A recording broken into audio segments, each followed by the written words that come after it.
What if I told you that one of the most effective ways to cool a house was discovered thousands of years ago and buried so deeply by modern industry that most people have never even heard of it? No compressor, no refrigerant, no giant outdoor unit roaring in the summer heat. Just a pipe, a trench, and the stable temperature of the earth itself. 3,000 years ago, engineers in ancient Persia were cooling buildings in the middle of desert heat, where summer temperatures soared past 104 degrees Fahrenheit. They did it without electricity, without chemicals, and without any of the technology we now consider essential. They understood something simple that modern life has made us forget. A few feet below the surface, the earth stays cool, and if you move hot air through that cool ground long enough, the ground pulls the heat out of the air. That is the secret behind one of the oldest passive cooling systems ever invented. Today, it goes by several names: Earth Tube, Earth Air Heat Exchanger, Canadian Well Climate Battery. The names vary, but the principle never changed. The ground is a giant thermal reservoir, and it can cool your home for almost free. So if this works so well, why doesn't every new home have one? Why do most people know everything about central air conditioners, but almost nothing about underground cooling tubes? And why is this system blocked, discouraged, or effectively rejected in so many parts of the United States? By the end of this video, you will understand the physics, the history, the money behind the silence, and how a homeowner could actually build a modern version of this ancient system. Let's start where it all began. Long before air conditioners, ancient civilizations in hot climates reached the same conclusion independently. The earth itself could be used to moderate temperature. In Persia, engineers built underground channels known as qanats, massive systems carved through soil and bedrock to move water across long distances beneath the desert. These channels did more than transport water. They also created cool subterranean pathways where air lost heat before entering living spaces above. Then came the badgirs, or wind catchers, towering structures designed to capture moving air and direct it downward into underground chambers and channels. The air passed over cool surfaces, sometimes near water, sometimes through shaded tunnels, and emerged significantly cooler than the scorching air outside. This was not primitive guesswork. It was applied thermodynamics. In places like Yazd, Iran, these systems still stand today. Their wind towers still rise above the skyline, proof that passive cooling was not just possible, it was practical, durable, and elegant. UNESCO did not recognize Persian qanat systems because they were strange historical curiosities. They recognized them because they were sophisticated engineering solutions that functioned for centuries. And Persia was not alone. The Romans used similar logic in subterranean corridors and ventilated stone structures. In North Africa and the Middle East, underground chambers and air channels became common responses to extreme heat. Across different civilizations, separated by geography and time, the same truth kept reappearing. The deeper ground stays stable. The surface burns. The earth below remains calm. That same principle powers the modern earth tube. Here is how it works. At a depth of around 6 to 10 feet, depending on climate and soil conditions, ground temperature remains relatively constant all year long. While outdoor air may swing from freezing winters to brutal summer heat, the soil below that depth changes very slowly. In many temperate climates, it stays somewhere around 50 to 60 degrees Fahrenheit. Now imagine it is a 95-degree summer afternoon. Outside air is hot, dry, and punishing. Instead of bringing that air directly into your home, you pull it through a long pipe buried underground. As the air moves through that pipe, the cooler surrounding earth absorbs its heat. By the time the air reaches the house, it may be dramatically cooler than when it started. The same thing can happen in reverse during winter. Bitter cold outdoor air enters the buried pipe, and the earth gently warms it before it reaches the home. So one underground system can provide cooling in summer and preheating in winter. That is the genius of it. The ground becomes the first stage of your climate control system. And unlike a conventional HVAC unit, the Earth does not need to be powered up every time it works. The only energy usually required is a small fan to move air. Instead of running a compressor that consumes thousands of watts, an earth tube may rely on a fan drawing a tiny fraction of that power. This is why the idea is so attractive. It is not magic, it is not experimental, it is simply heat exchange.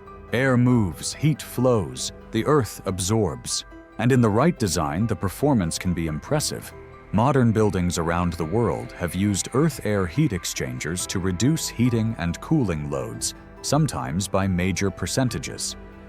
Schools, libraries, ecological visitor centers, and research buildings have used buried tube systems as part of ventilation strategies.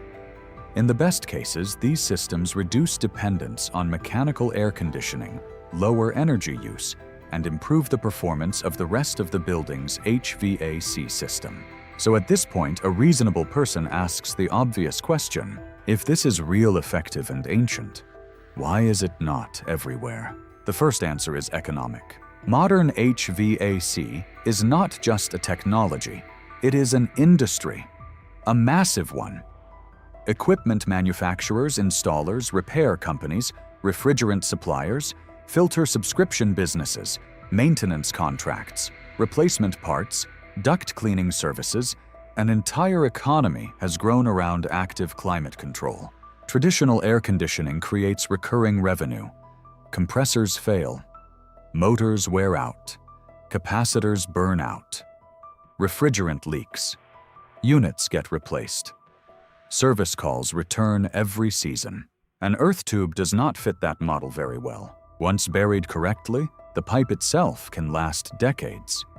There is no outdoor condenser, no refrigerant loop in the simplest air-based version, no expensive compressor replacement cycle, no brand loyalty built around a box mounted to the side of the house. That does not mean there is a conspiracy with executives sitting in dark rooms plotting to suppress underground pipes. Reality is often simpler than that. Industries tend to promote what they know how to sell, regulate finance, advertise, and service. Anything outside that model is ignored until it becomes unavoidable. And earth tubes have remained easy to ignore. The second answer is regulation. In many states, earth tubes are not directly banned in plain language. What happens instead is often more frustrating. They are unaddressed. Building codes frequently have no clear section explaining how a residential earth-air heat exchanger should be designed, tested, approved, inspected, or maintained. And when code has no pathway, inspectors often default to rejection. Not because the physics are unsound, not because the system cannot work, but because nobody wants to approve something that falls outside familiar language. Then there is the biggest technical objection of all: radon, moisture, and mold. These concerns are real, and they should be taken seriously. Radon is a radioactive gas that can seep from the ground into buildings, and long-term exposure is a serious health risk. If an underground pipe system is poorly sealed, improperly installed, or located in a high radon area, it could become a pathway for contaminated air. Moisture is another issue. When hot, humid air enters a cool, buried tube, condensation can form inside the pipe. If water sits there, especially in rough or corrugated tubing mold, and bacteria can develop. A badly designed earth tube can go from a passive cooling solution to an underground biology experiment. And this is where critics often stop the conversation. They say, "See, it's dangerous. That's why nobody does it." But that is not the full story. The more honest conclusion is this: badly designed systems are dangerous. Properly designed systems can work very well. Europe provides a useful example. When early earth-air systems revealed moisture and hygiene problems, engineers did not simply pretend the concept was impossible. They developed better standards, better pipe materials, better drainage, better filtration, better installation practices. In other words, they improved the design. That is what engineering is supposed to do. So if someone wanted to build one today, what would a serious version actually look like? First, the homeowner would need to understand local conditions. Soil matters, climate matters, water table depth matters, radon risk matters. Moist clay soil transfers heat better than dry sandy soil. A high water table may complicate excavation. Extremely humid climates can reduce the practicality of direct air earth tubes because dehumidification becomes the bigger problem. And in high radon zones, extra precautions or a different system design may be essential. Next comes the pipe. This is where many bad installations go wrong. The buried pipe should be smooth-walled, durable, and fully sealed. Corrugated pipe is a terrible choice because ridges trap water debris and biological growth. A proper system uses smooth interior pipe, often HDPE or PVC, sized generously enough to maintain airflow without excessive resistance. Then comes length and depth. The pipe needs enough underground run to exchange heat effectively. Too short, and the air will not spend enough time in contact with the cool earth. Too shallow, and the pipe will follow surface temperatures too closely. Too deep, and costs rise significantly. The ideal dimensions vary by climate, but the logic is always the same: long enough to exchange heat, deep enough to reach stable soil temperature. Then comes perhaps the most important design feature of all: drainage. A proper earth tube must be sloped so that condensation flows toward a collection point rather than pooling inside the pipe. That collected moisture needs a way to be drained safely. The intake must be protected from debris, insects, and standing water. Filtration should be included. Inspection access should be possible. And every joint underground must be sealed carefully. At the house side, the incoming tempered air can be integrated with a ventilation system, heat recovery ventilator, or mechanical air distribution setup. In a well-designed house, the earth tube does not necessarily replace every component of HVAC. Sometimes its smartest role is to reduce the load on everything else. That is an important distinction. Earth tubes are not always a complete substitute for modern air conditioning, especially in hot, humid climates where moisture removal is critical for comfort. What they often do best is pre-cool or pre-warm incoming ventilation air. That alone can significantly reduce the burden on mechanical systems. And for some homeowners, especially those in dry climates, mild climates, or off-grid contexts, the impact can be dramatic. There is also an important alternative for people worried about radon or mold, the closed-loop version.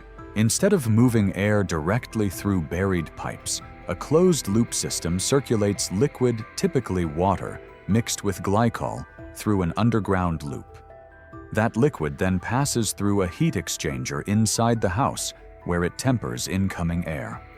The soil still provides the thermal benefit, but the air never directly travels underground. That greatly reduces contamination concerns and can fit more easily into existing mechanical frameworks. This approach may not deliver the exact same simplicity as a direct air tube, but it solves some of the biggest objections while preserving the core advantage using the stable temperature of the earth. Now step back and look at the bigger picture. Heating and cooling account for a massive share of building energy use. In many homes, HVAC is the single largest energy load, and yet most people are taught to think only in terms of better machines, more efficient compressors, smarter thermostats, variable speed blowers, advanced refrigerants. Those things matter, but they all start from the same assumption. That climate control must come primarily from powered equipment. Earth tubes challenge that assumption. They ask a different question. What if the building worked with the site before relying on machinery? What if the ground beneath the home was considered part of the thermal design? What if incoming air were moderated naturally before expensive equipment ever touched it? What if resilience mattered as much as convenience? Because that is another hidden strength of the Earth tube. During power outages, extreme heat events, and grid stress, conventional cooling systems become fragile. When electricity fails, compressor-based cooling fails with it. But the ground does not fail. The thermal mass of the Earth remains. Even a low-power backup fan or passive airflow strategy could still provide some degree of moderated air when mechanical cooling is completely offline. That matters more than ever in a world of rising heat, rising energy costs, and increasingly stressed infrastructure. So why does this still feel like forbidden knowledge? Maybe because it does not fit neatly into the modern sales funnel. Maybe because code moves slower than necessity. Maybe because passive systems rarely get marketed with the same force as active machines. Or maybe because the simplest solutions often sound too humble for a culture obsessed with complexity. A buried pipe does not look revolutionary. It looks almost embarrassing in its simplicity. And yet that simplicity is exactly what makes it powerful. 3,000 years ago, people living in extreme climates discovered that the Earth itself could cool the air. They built with patience, observation, and respect for natural physics. Today, we have better materials, better engineering data, better sealing methods, better fans, better filters, better monitoring, and better understanding of health risks. In other words, we have everything needed to build these systems better than ever before. The real question is not whether the physics work. They do.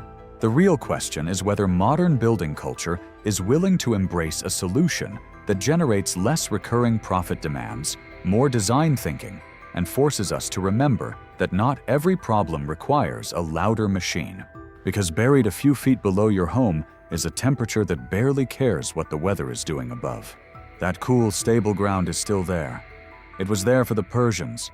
It was there for the Romans. It is there now. And once you understand that, you start to see the modern house differently. Not just as a box that must be mechanically defended from nature, but as a structure that can cooperate with it. A trench, a pipe, a fan, and the oldest air conditioner on Earth. That is why this system matters. That is why it keeps coming back. And that is why, even after centuries, the idea still refuses to die. Because the Earth has been offering free cooling this whole time. We just stopped listening.